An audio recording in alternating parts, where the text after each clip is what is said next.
Hello, it's yet another beautiful day and you're on Bliss Uganda with me, your girl, Suzy N.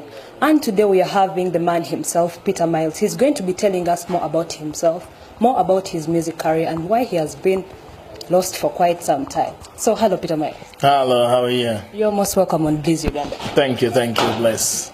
It has been a while. Where have you disappeared from? It's not about disappearing. I mean, sometimes you get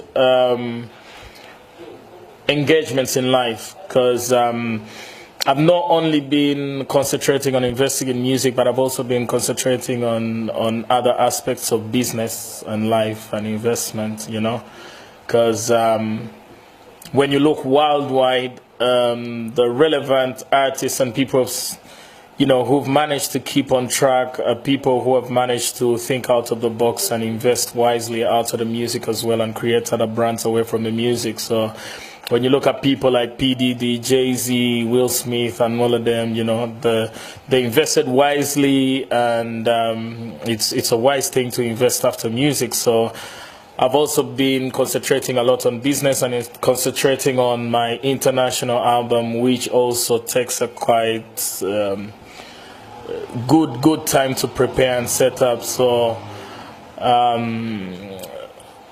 it's not that I've been away, but I've been engaged in other businesses because I really do music as a passion, and I don't really look at music as my approach is not monetary value, but the love for it from the heart. When the money comes in, it's a bonus. But again, you have to think out of the box and think of how to prepare for your future and invest wisely.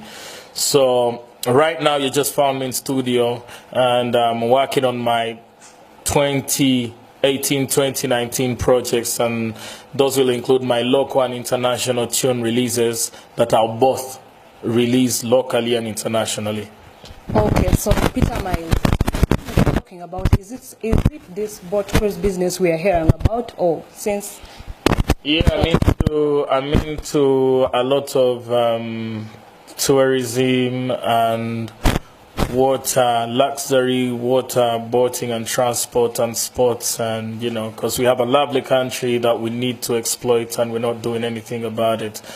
I'm also into real estate. I'm also into, you know, there's a lot of stuff that I'm trying to put together, and I'm still taking my baby walks, but I should be getting there. Yeah, baby walks. So before we go any further, what inspired you to do music? Is it a hobby or we call it passion?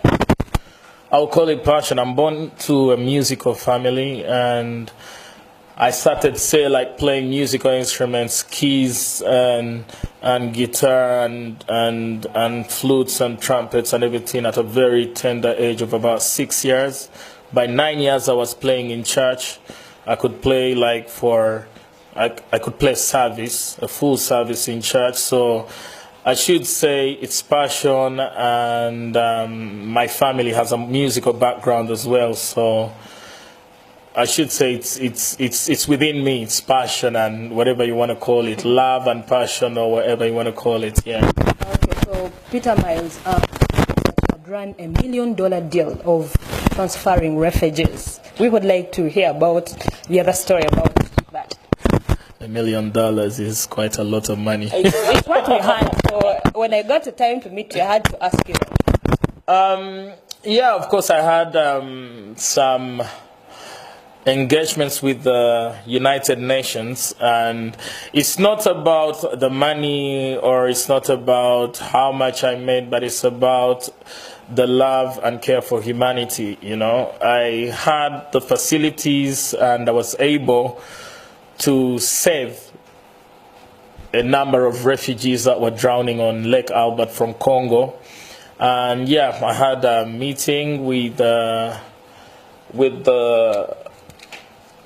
stakeholders that were responsible for transporting refugees under the United Nations, and I offered to be part of the stakeholders that were going to help out and transfer these refugees safely from from Congo into the settlement camps in Uganda. So we shouldn't look at the money bit of it, but we should look at the humanitarian part of it. We talk about something like charity, or you're trying to help some people there out there, or yeah, let's call it charity. Let's call it a humanitarian act. You know, we shouldn't put the money forth because there's more. I mean, money can't buy life, so let's look at the humanitarian side of it, not the money side of it. Okay, what do you think about this Save Ugandan music? Yeah, it's a good strategy, but the artists also need to save themselves to begin with, you understand? We need to know how to do music that can be ready for export and that can cross borders, you understand? Yes, there's a lot of music on the scene, but it's too commercial that sometimes it fails to break boundaries and barriers. My music career, actually getting recognition in Uganda, was because I got recognition out of Uganda first. So probably back home, the people back home, or the promoters, or the people on the radio stations and the media and all that, probably picked up interest because they were getting information from out of the country of an artist that comes from the country.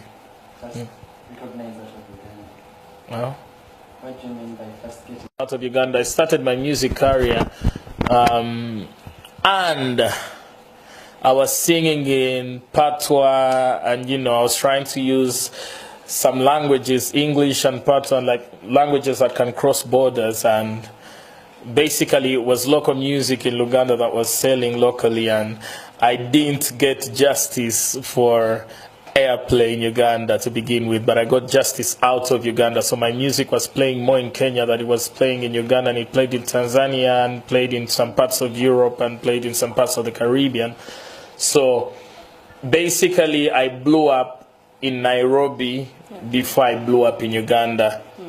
That is something good. By singing that patois language, does it, most artists nowadays, you guys sing, you give us your songs like your target is to the youths, not really. So that patois language, does it really target to the youths or to the entire audience?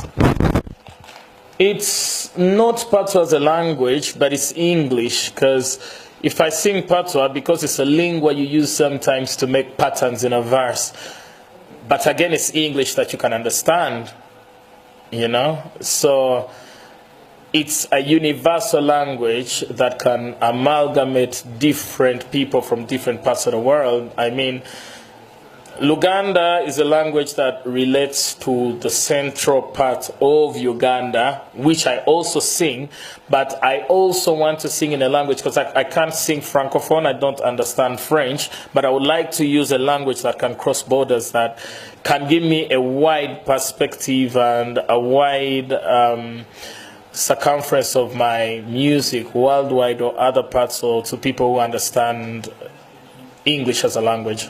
Okay, so maybe to add on that, the other part where we talked about business, the boat cruise business, is it your hobby or something where it's something you do to get money, or it's you do for leisure time?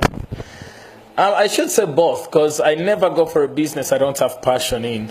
So you have to do what you love. If you're picking up a business, you have to have love for it, because you have the downs and ups. And so if you look at a business and you think you're going to make profits in the first run and you get some disappointment, it might run down. I grew up in Entebbe. I grew up on the water.